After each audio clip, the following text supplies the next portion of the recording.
मेरे भाई 45 registered mutual funds Bharat देश के अंदर हैं जो कि 1453 से ज़्यादा स्कीम्स को मैनेज करके चल रहे हैं। उनमें से एक कैटेगरी है सेक्टोरल इंफ्रास्ट्रक्चर। तो जब बात इंफ्रास्ट्रक्चर की आती है तो तमाम एएमसीज ऑफर करती हैं इंफ्रा फंड्स को। उनमें से मैंने 15 इंफ्रा फंड्स की बात ऑलरेडी कर चुका हूं। अब उन 15 में से 4 बेस्ट इंफ्रा फंड्स की आज बात करेंगे। मेरे भाई जुड़े रहिए CKD stock market news channel के साथ। चैनल को सब्सक्राइब कीजिएगा, वीडियो को लाइक कीजिएगा। अगर अभी तक आपने जो 2 वीडियोज़ में इंफ्रा फंड से रिलेटेड ला चुका हूं, अगर आपने नहीं देखे हैं तो उन दोनों वीडियोस का मैं लिंक डिस्क्रिप्शन बॉक्स में डाल दूंगा, और क्योंकि ये वीडियो देखना आपके लिए बहुत ज़्यादा जरूरी है। मेरे भाई आज मैंने आपके सामने जो पहला इंफ्रा फंड रखा हुआ है उसका नाम है Franklin build India fund direct plan growth. 1506 crore का मेरे भाई इसका असेट साइज है। केवल इसका 0.92% का ये आपसे एक्सपेंस रेशियो चार्ज करके चल रहे हैं। 4.80% का ये कैश होल्ड करके चल रहे हैं। इसके साथ साथ अगर मैं आज आपके सामने चर्चा करने की चेष्टा करूं तो पिछले 10 साल में मेरे भाई पिछले 10 साल में इस म्यूचुअल फंड ने आपका 1 लाख रुपए को बना दिया है 7,27,000 रुपए। क्या बोला? पिछले 10 सालों में 1 लाख रुपए किसी ने अगर लमसम किया होता तो आज की डेट पे उसका होता 7,27,000 रुपए। 727% का रिटर्न पिछले 10 सालों में इस असेट मैनेजमेंट कंपनी के फंड ने इन्वेस्टर्स को प्रोवाइड करके दिया है। मेरे भाई जब भी मैं बात करता हूं कि जब भी किसी सेक्टर बेस्ड कोई अगर फंड्स होता है, अगर मैं उसकी बात करता हूं तो वहां पर आपको एसआईपी नहीं करना चाहिए। एग्जांपल के तौर पे केवल आपको एसआईपी कहां करना चाहिए?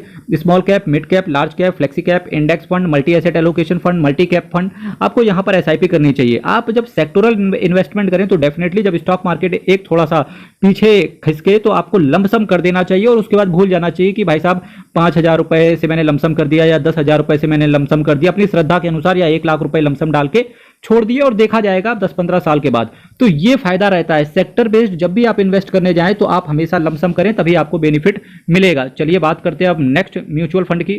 मेरे प्यारे मित्र, अभी जब मैंने आपके सामने जो नेक्स्ट म्यूचुअल फंड रखा हुआ है इसका नाम है Invesco India. Invesco asset management company है और Invesco India infrastructure fund direct plan growth. बहुत छोटा सा इसका असेट साइज है, केवल 600 करोड़ के असेट साइज के साथ ये आते हैं। 0.95% का एक्सपेंस रेशियो है। 2.02% का ये कैश होल्ड करके चल रहे हैं। फंड टाइप ओपन एंड है। आप हमेशा ओपन एंड ही लिया करो, वो ज़्यादा फायदेमंद रहता है। प्लान आपका ग्रोथ है मेरे भाई। इसके साथ साथ अगर मैं इसके एग्जिट लोड से रिलेटेड आपके सामने बताने की चेष्टा करूं तो पिछले 1 साल के अंदर अगर आपने 1 साल के अंदर निकलने की चेष्टा करी और 10% से ज़्यादा के यूनिट अगर आपने सेल कर दिए तो आपसे 1% का एग्जिट लोड ले लिया जाएगा। अब बात करते हैं कि पिछले 1 साल में इस फंड ने कितना रिटर्न बना के दिया। पिछले 10 साल में इस फंड ने कितना रिटर्न बना के दिया। तो पिछले 10 साल की बात करेंगे तो इस म्यूचुअल फंड ने इन्वेस्टर्स का, अगर किसी बंदे ने केवल 1 लाख रुपए लमसम कर दिया होगा 10 साल पहले, तो उसका आज की डेट पे उसके अकाउंट में पड़ा होगा कितना? 6,92,000 रुपए। 6,92,000 रुपए बना दिया पिछले 10 सालों में इसने, केवल 1 लाख रुपए से। तो देख सकते हो कितना ज्यादा अच्छा रिटर्न इस फंड ने बना के दिया है और आज भी इसका एक्सपेंस रेशियो बहुत ही संभला हुआ है। चलिए नेक्स्ट फंड पर चलते हैं। जो मैंने नेक्स्ट फंड आपके सामने रखा हुआ है कोटक असेट मैनेजमेंट कंपनी का Kotak infrastructure and economic reform fund direct plan growth. 1,096 crore का इसका असेट साइज है। केवल आपसे 0.76% का ये एक्सपेंस रेशियो चार्ज करके चलेंगे। 2.79% का ये कैश होल्ड करके चल रहे हैं। 90 दिन के अंदर निकलने की चेष्टा करोगे तो केवल आपसे 1% का एग्जिट लोड आएगा। अब कुछ लोग बोलेंगे कि सीकेडी जी आप ये बताइए कि अगर 90 दिन के बाद निकलेंगे तो क्या होगा? तो मेरे भाई आपसे कोई भी एग्जिट लोड नहीं लिया जाएगा। जो भी आपका रिटर्न होगा वो सिंपल आपको वापस कर दिया जाएगा। चलिए अब बात करते हैं यहाँ पिछले 10 सालों में इस असेट मैनेजमेंट कंपनी के फंड ने कितना रिटर्न इन्वेस्टर्स को बना के दिया है। अगर मैं पिछले 10 सालों की बात करूं तो पिछले 10 सालों में किसी बंदे ने केवल 1 लाख रुपए लमसम किया होता तो आज की डेट पे उसके अकाउंट में होता 6,52,000 रुपए। पिछले 10 सालों में इस म्यूचुअल फंड ने बना के दिया इन्वेस्टर्स को 1 लाख रुपए का 6,52,000 रुपए। ये देखने से लगता है कि भाई साहब म्यूचुअल फंड में इन्वेस्ट करना कितना ज़्यादा सही और सुलभ और सिक्योर माध्यम रहता है। मेरे भाई अगर अभी तक आपने चैनल सब्सक्राइब नहीं किया है, चैनल को सब्सक्राइब कीजिएगा, वीडियो को लाइक कीजिएगा, साथ ही साथ चैनल को शेयर भी करें क्योंकि ये नॉलेज हर इंसान तक पहुंचानी है। क्योंकि CKD stock market news channel एक ऐसा न्यूज़ चैनल है जो हर म्यूचुअल फंड का इन डेप्थ एनालिसिस आपसे करवाता है। उसके बाद उस सेक्टर से रिलेटेड कौन से बेस्ट फंड्स हैं तो उन सभी फंड्स की भी मैं चर्चा यहाँ पर करने के लिए आता हूँ। मेरे भाई इन्वेस्टर्स की आन बान और शान, जिस म्यूचुअल फंड की बात कर रहा हूं उसका नाम है क्वांट असेट मैनेजमेंट कंपनी का quant infrastructure fund direct plan growth. इसको तो कोई बीट ही नहीं कर पाया है। केवल हालांकि 930 करोड़ का इसका असेट साइज है। 0.77% का एक्सपेंस रेशियो है। 3.24% का कैश होल्ड करके चल रहे हैं। 3 महीने के अंदर निकलने की चेष्टा करोगे तो आपसे केवल ये 0.50% का एग्जिट लोड लगा के चलेंगे, यानी कि असेट मैनेजमेंट कंपनी के जो फंड मैनेजर है उनको भी भरोसा है मेरे भाई कि अगर इन्वेस्टर 3 महीने ही रुक गया तो उसको हम रिटर्न बना के दे देंगे। दैट मीन्स कि इन्वेस्टर्स को जब रिटर्न मिलेगा तो क्यों ही वो इधर छोड़ो उधर आओ करेगा। अब बात करते हैं कि पिछले 10 सालों में इसने क्या कारनामा करके दिखाया है इन्वेस्टर्स को। तो देखिए आपके सामने ये रहा, पिछले 10 सालों में अगर किसी बंदे ने पिछले 10 साल पहले ही केवल 1 लाख रुपए लगाया होता तो आज की डेट पे उसके अकाउंट में होता 7,03,000 रुपए। पिछले 10 सालों में इसने 1 लाख का बना दिया 7,03,000 रुपए। तो देख सकते हो कि भाई साहब अगर आप कंसिस्टेंसी किसी म्यूचुअल फंड के साथ रखते हैं तो वो म्यूचुअल फंड भी आपको कंसिस्टेंस के साथ कंसिस्टेंट होकर के रिटर्न आपकी झोली में डालते हुए देखने को मिलता है। चलिए आप बात करते हैं कि कितना इस म्यूचुअल फंड ने रिटर्न इन्वेस्टर्स को दिया है। अगर मैं इस म्यूचुअल फंड की एनएवी की बात करके चल रहा हूं, यानी कि क्वांट इंफ्रास्ट्रक्चर फंड के एनएवी की बात करेंगे तो केवल 28 रुपए का है। और ये देखिए पिछले 1 साल में देखिए 17.28% के CAGR के हिसाब से रिटर्न आया है। 3 साल में देखिए 47%। भाई साहब 3 साल में 47% का CAGR दिया है भाई साहब, 3 साल में ही पैसा डबल कर दिया। 5 साल में देखो 27% का CAGR, मैक्सिमम थोड़ा सा कम है 17.30%, पर आपको मैक्सिमम नहीं देखना है क्योंकि अभी पिछले 3 सालों से किसी भी इंफ्रास्ट्रक्चर फंड ने 30, 40, 45% के आसपास का रिटर्न दिया है। इस वजह से आपके फोकस में इंफ्रास्ट्रक्चर फंड भी होना चाहिए क्योंकि भारत देश अब बहुत तेजी से ग्रो कर रहा है और जिस तरीके से भारत की इकोनॉमी ग्रो कर रही है तो भारत की छोड़ दो किसी भी देश की इकोनॉमी तभी ग्रो करती है जब उस कंट्री का इंफ्रास्ट्रक्चर बहुत तेजी से डेवलप होता है। तो इस वजह से आपकी नजर इंफ्रास्ट्रक्चर फंड पर होनी चाहिए और डेफिनेटली आपको SIP नहीं करना चाहिए ऐसे फंड्स में। सेक्टोरल फंड्स में आपको क्या करना चाहिए, लमसम के साथ जाना चाहिए। मेरे भाई आज मैंने टोटल आपके सामने 4 म्यूचुअल फंड्स की चर्चा करी 1 बाय 1 करके। नाम फिर से एक बार आप दोहराते हैं यहाँ से, Franklin India build fund, Franklin built India fund, Invesco India infrastructure fund, quant infrastructure fund, Kotak infrastructure and economic reform fund.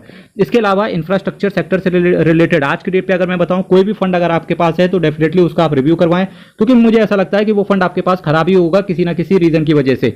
चाहे वो SBI इंफ्रास्ट्रक्चर हो, चाहे वो टाटा इंफ्रास्ट्रक्चर हो, चाहे वो HDFC इंफ्रास्ट्रक्चर हो, चाहे वो बंधन इंफ्रास्ट्रक्चर हो, चाहे वो कैनरा रुबैको का इंफ्रास्ट्रक्चर हो, फिर चाहे वो आदित्य बिरला सन लाइफ का इंफ्रास्ट्रक्चर हो, चाहे वो bank of India manufacturing and infrastructure fund हो, चाहे वो DSP का infrastructure growth and economic reforms regular fund हो आपके पास, चाहे आपके पास HSBC इंफ्रास्ट्रक्चर फंड हो, चाहे आपके पास ICICI प्रूडेंशियल का इंफ्रास्ट्रक्चर फंड हो, चाहे आपके पास Nippon India power and infra fund क्यों ही ना हो। ये सारे फंड्स जो मैंने आज आपके सामने 4 म्यूचुअल फंड्स बताए हैं, इनके आगे चाय कम पानी, यानी कि बिल्कुल बेकार हैं, कहीं किसी भी एंगल से नहीं टिक सकते मेरे भाई।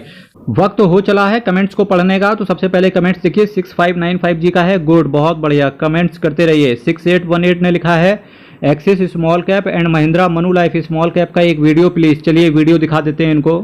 सबसे पहले आप मेरे चैनल पर आना, चैनल पे आने के बाद में ये वीडियो सेक्शन आपको दिखेगा। वीडियो सेक्शन को थोड़ा सा आप स्क्रॉल करेंगे तो ये जो 8 स्मॉल कैप फंड्स है इसके अंदर मैंने जो स्मॉल कैप कैटेगरी का म्यूचुअल फंड है, सबसे बेहतरीन भारत देश के अंदर जितने भी म्यूचुअल फंड्स हो सकते हैं स्मॉल कैप कैटेगरी से रिलेटेड, वहां पर मैंने इन डेप्थ एनालिसिस और 1 बाय 1 करके बताया है। तो डेफिनेटली आप ये वीडियो देख लेना कि स्मॉल कैप कैटेगरी का म्यूचुअल फंड स्पेशली एक्सिस का है कि नहीं इसके अंदर, तो आपको मिल जाएगा एक्सिस है, यानी कि आपको डरने की जरूरत ही नहीं क्योंकि एक्सिस का स्मॉल कैप बेहतरीन होगा। इसके बाद मैंने एक वीडियो में आपको और बताया जैसे ऐसी म्यूचुअल फंड बास्केट जहां एक स्मॉल कैप एक मिड कैप, तो ये जो स्मॉल कैप है इसका मैंने बहुत फास्ट ट्रैक मोड पे एक्सिस स्मॉल कैप के बारे में बताया है, तो आपको यहां से रिव्यू मिल जाएगा। इसके बाद आपने एक रिक्वायरमेंट और रखी है महिंद्रा मनु लाइफ फंड की, है ना, ये लो, ये तो Mahindra Manu life mutual fund small cap, देखिए 5 सितंबर 2023 को ही मैंने ये वीडियो लाया हुआ है। तो यहाँ से आपको दोनों ही म्यूचुअल फंड्स के रिव्यू देखने को मिल जाएंगे। अब आपके अंदर एक डाउट आ सकता है कि भाई दोनों में से क्या बेस्ट है, क्या मैं महिंद्रा मनु लाइफ को ले लूँ या एक्सिस के स्मॉल कैप को ले लूँ।